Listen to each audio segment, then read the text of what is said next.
¿Qué rol juega la familia ahí en esto de poder soportar, tolerar, acompañar, sostener, digamos, para que el grupo ese de pares pueda seguir funcionando como tal y se potencie, digamos? Y la familia tiene un rol fundamental como en todas las cosas de la vida de uno, porque es como el eje, ¿no? Como el centro de la vida. Presenta Vistage Uruguay, la organización mundial líder de CEOs, donde tus pares te ayudan a tomar mejores decisiones. Presenta El Poder de los Pares. Vistage, todo empieza por un grupo. Informate más en www.vistage.com.uy. El Poder de los Pares, con Alejandro Laborde. El grupo de pares, el grupo de científicos trabajando juntos, hablaste mucho de los valores compartidos, hablaste mucho también de esto de que al final somos uno, familia, trabajo, tiempo libre, digamos, con una mirada muy holística de las personas que hemos venido hablando en varios capítulos del podcast. ¿Qué rol juega la familia ahí en esto de poder soportar, tolerar, acompañar, sostener, digamos, para que el grupo ese de pares pueda seguir funcionando como tal y se potencie, digamos? Y la familia tiene un rol fundamental como en todas las cosas de la vida de uno, porque es como el eje, ¿no? Como el centro de la vida. Y bueno, el apoyo desde la familia, sobre todo capaz que lo puedo pensar en momentos de la pandemia, donde los roles quizás en mi familia se invirtieron totalmente, donde yo pasé a trabajar 7 días a la semana, más de 12 horas, y Luis, mi marido, que trabaja en el campo, estuvo en Montevideo encargándose de la casa. Y creo que sin eso hubiera sido imposible, sin tener el apoyo, ¿no?, de mi familia, para que yo pudiera en ese momento, quizás como nunca en otro momento en mi vida, dedicarme exclusivamente y con la mirada únicamente en el trabajo. Y realmente creo que sin ellos hubiera sido imposible. Y ese cambio de paradigma o ese cambio de realidad tuya en tu familia particular, porque tuviste el apoyo de Luis, decías, y de tus hijos, claramente eso no se da en otros ámbitos, o cuesta mucho más. ¿Cuáles son los pasos que sentís que hay que dar para que también estos grupos de pares puedan integrar mujeres que son súper necesarias, pero que necesitan el soporte del otro lado, digamos? ¿Qué cosas nos están faltando todavía? Yo creo que es mucho cultural, ¿no? Son cosas que venimos arrastrando históricamente. De hecho, yo hay cosas que asumo que, no porque nadie me lo esté diciendo, pero que cosas que uno tiene que hacer porque las tengo que hacer yo. Y ese cambio cultural creo que se está dando, las generaciones, lo veo con mis hijas, yo tengo una hija de 19 y una de 15, y veo que la cabeza de ellas es totalmente diferente a la mía, y de hecho muchas veces me llaman la atención de determinadas acciones o determinados dichos que me dicen, me dice, eso es de otra época. Y es cierto, soy de otra época, quizás soy del siglo pasado, como me dicen ellas, literal. Y lo cierto es que culturalmente tenemos que cambiar, y para mí eso es hablar mucho, ¿no? Conversar entre todos y darnos cuenta de en qué situación estamos, y después generar políticas, pero las políticas sin la conciencia de la sociedad no nos llevan a ningún lado. Entonces me parece que son dos carreras que tenemos que jugar en paralelo, ¿no? O sea, fomentar la corresponsabilidad. Yo creo que cada vez eso está más incorporado en los hombres, ¿no? El tema de la corresponsabilidad, por ejemplo, yo pienso mucho, soy madre, obviamente pienso mucho en los hijos, ¿no? Pienso cómo era mi madre y mi padre, cómo soy yo ahora con Luis, y probablemente mis hijas con sus parejas van a ser diferentes. Creo que hemos evolucionado mucho en ese aspecto. Hablaste de esto de tu madre, vos rompiste una tradición bastante familiar de esto de la abogacía y fuiste científica o te dedicaste al mundo científico. Hoy claramente no es un área que sea de las más elegibles, donde todo el mundo diga, ser científico es algo que esté, vamos a decirlo en términos jóvenes, cool, digamos, ¿no? Desde tu rol científico, ¿cómo transmitís, cómo colaborás para hacer llegar ese mensaje a las generaciones más jóvenes de que hay un camino posible, de que hay lugares para realizarse, de que hay lugares para hacer cosas, para generar cambios, para conseguir propósito? Yo creo que sobre todo el camino es visibilizar, ¿no? Primero que nada, mostrar que la ciencia es un camino posible tanto para hombres como para mujeres, que hay posibilidades de inserción laboral, también es algo igual en lo que tenemos que trabajar, pero que hay posibilidades de crecimiento. Me parece que sobre todo es mostrar, creo que nadie se visibiliza en un trabajo determinado hasta que no ve que otro lo hace, ¿no? O sea, capaz que la capacidad que tienen los chicos más jóvenes de poder elegir se basa en saber todas las opciones que tenían. Y la ciencia puede ser una opción, y me parece que la pandemia en eso nos ayudó bastante en el tema de poder visibilizar. Capaz que yo durante mucho tiempo siempre cuento que en realidad que mi padre nunca supo muy bien qué era lo que yo hacía, me decía es bioquímica, punto, y no podía extender mucho más. De hecho, cuando empecé a salir en la pandemia, mismo mis amigas me decían, está bueno lo que vos hacías. Nadie en general sabía qué era lo que hacía un virólogo, o ni siquiera les interesaba. Entonces me parece que eso de poder mostrar lo que hacemos, y no solo lo que hacemos, sino el impacto que podemos tener en determinadas situaciones, me parece que es sumamente importante. De hecho, después de la pandemia, la matrícula de Facultad de Ciencias aumentó un 50%. Wow. Y eso no es menor. Creo que lo que no tenemos lo que no nos puede pasar es como perder ese interés, ¿no? Decir, bueno, ya pasó la pandemia y ahora la ciencia ya está. No, la ciencia en definitiva es como la economía, debería ser transversal a todas las actividades del hombre, ¿no? O sea, a todas las áreas de trabajo, porque la ciencia tiene mucho que aportar para mejorar, no sé, nuestra producción, nuestros ganados, o sea, nuestros cultivos, o sea, es mucho más, bueno, obviamente nuestra salud, pero es mucho más de lo que se hizo en la pandemia. Creo que lo que se hizo en la pandemia fue como una pequeña muestra de las capacidades que tenemos desde la ciencia para aportar a la sociedad. Los jóvenes hoy buscan mucho estar en grupo, o sea, hablé con Juan Pablo Civils, esto de la adolescencia como un camino donde lo grupal es muy identificatorio y muy buscado, digamos, ¿no? Los adolescentes buscan rodearse de adolescentes.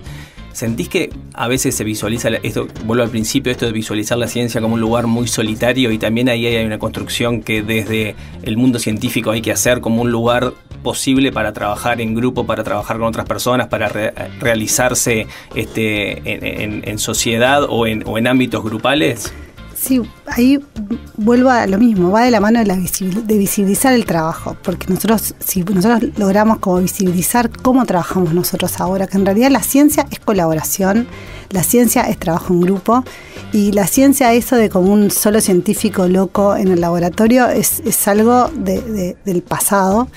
Y creo que en definitiva visibilizar el trabajo que hacemos y visibilizar la cantidad de gente joven que hoy en día está trabajando. O sea, el trabajo científico no se concibe si no es en colaboración. Me parece que eso es algo que tiene que quedar claro, y creo que en ese aspecto es un trabajo muy social, ¿no? Muy de interacción, no solo entre el grupo de pares, sino también hacia el afuera. Y me parece que en eso es lo que tenemos que seguir trabajando, poder seguir mostrando los equipos de trabajo que hacen ciencia en el Uruguay y en el mundo, y cómo los grupos en realidad potencian en definitiva los resultados que obtenés. O sea, hoy en día, si querés llegar lejos, tenés que trabajar en equipo. ¿Y sentís que los docentes a nivel más del mundo secundario, no terciario, están haciendo trabajo para eso, digamos, están contribuyendo a visualizar o a visibilizar la ciencia como un lugar de trabajo colaborativo y en grupo? Yo creo que cada vez más. Si uno ve, por ejemplo, cuando la facultad abre sus puertas, o el Instituto Pasteur abre sus puertas hacia las escuelas, los liceos, los lugares se agotan automáticamente. Claramente hay un interés en poder mostrar la ciencia que se hace en Uruguay y mostrar la ciencia como un camino posible.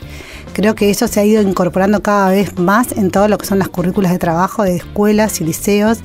Y bueno, nosotros desde la universidad también mostrarnos más, ¿no? Creo que a nosotros los científicos, y voy a hablar de mí en particular, siempre me costó mucho capaz que esto de salir a mostrarme. Y hoy quizás dimensiono la importancia que tiene, ¿no? No solo para mostrar el trabajo que hacemos, sino para eso, para decir, bueno, acá hay un lugar donde uno se puede realizar y uno puede ser en definitiva feliz con lo que hace. O sea, yo creo que lo que tiene el trabajo científico es cuando uno hace ciencia, es algo que le apasiona y que le gusta hacer. Entonces, ya ahí empezamos por un buen camino. O sea, uno conoce un montón de gente que trabaja en trabajos que detesta durante 8 horas todos los días del año. Y eso, en definitiva, nuevamente no podemos particionarla viendo. Sí, creo que la ciencia te da esa posibilidad de hacer algo que te gusta, que te apasiona, un lugar donde sos sumamente libre, porque no solo vos elegís qué hacer, elegís cómo hacerlo, ¿tá? Donde obviamente están sus desafíos, que uno tiene que buscar su financiación para seguir adelante, pero en definitiva lo hace porque le gusta, y eso me parece que es un plus frente a un montón de otros trabajos que nosotros tenemos. Y eso de no solo que hacemos lo que queremos, somos libres, trabajamos con el equipo que elegimos trabajar. Obviamente te estoy hablando desde mi perspectiva.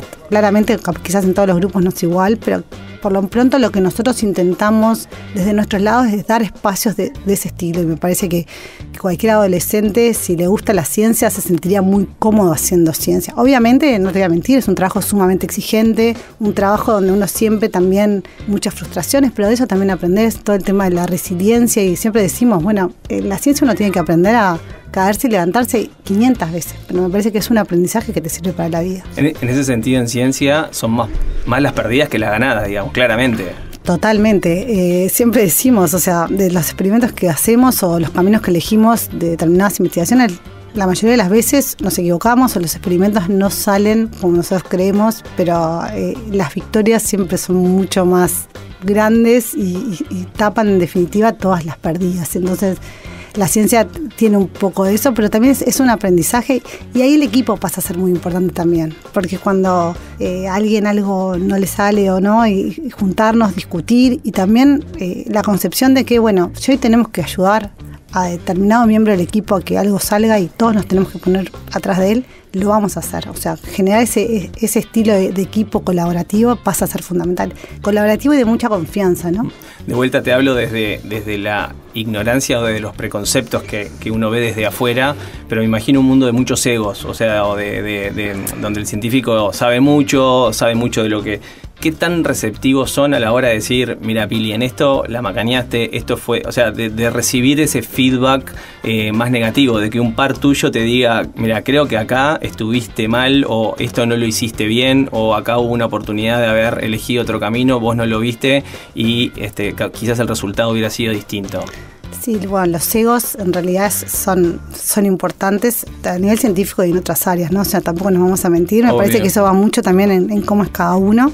Los egos es algo que uno tiene que aprender a manejar en equipo. Obviamente, a nadie le gusta muchas veces que le digan que se equivocó o que no hizo las cosas bien, pero me parece que tienen que ser todas etapas de aprendizaje. Y no lo digo desde la superación total, porque obviamente a uno cuando le dicen, esto no estuvo bueno, no te salió bien, y obvio, a uno le pega en el ego interior que tiene, pero creo que son todos momentos de aprendizaje, y son las cosas que sobre todo trabajamos en el equipo, ¿no? Decir, bueno, mira, hoy te equivocaste, esto salió mal, mañana va a ser de otra manera, o ¿cómo te parece vos que lo podés solucionar? O sea, como que buscar todas esas etapas como momentos de aprendizaje. Y obviamente cuestan, y son cosas que uno tiene que ir trabajando a lo largo del tiempo. Para ir terminando, te hago la última, que es bien personal. Hoy hablaste de que fuiste a una conferencia en México, creo que me dijiste, donde habló una persona que decía, a veces es mejor elegir a las personas no tanto por sus capacidades técnicas, sino por sus habilidades, como se llama hoy en día, más blandas.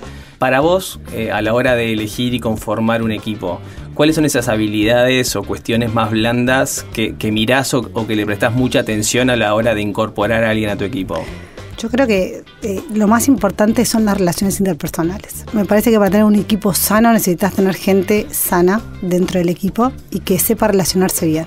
Y no quiere decir que con esto de que la gente no se enoja, que la gente es perfecta, no, está lejísimos de eso, sino saber que, bueno, frente a un problema, nosotros cada vez que vamos entrevistamos a alguien que quiere trabajar en el laboratorio o que va a empezar, decimos, bueno, más allá de lo técnico, de las cosas particulares que hay que hacer en el rol que le toca a cada uno en el proyecto, lo importante, bueno, es cómo nos comunicamos, que al final es todo. O sea, no des por sentado nada ni generes ninguna expectativa sobre algo o pienses determinada cosa sin antes hablarlo. O sea, creo que la comunicación pasa a ser fundamental, y ante cualquier problema, antes de hablar o de enojarse, muchas veces está eso de que hablo con uno y esas manijas que se generan en los grupos de trabajo, eso intentamos que no pase.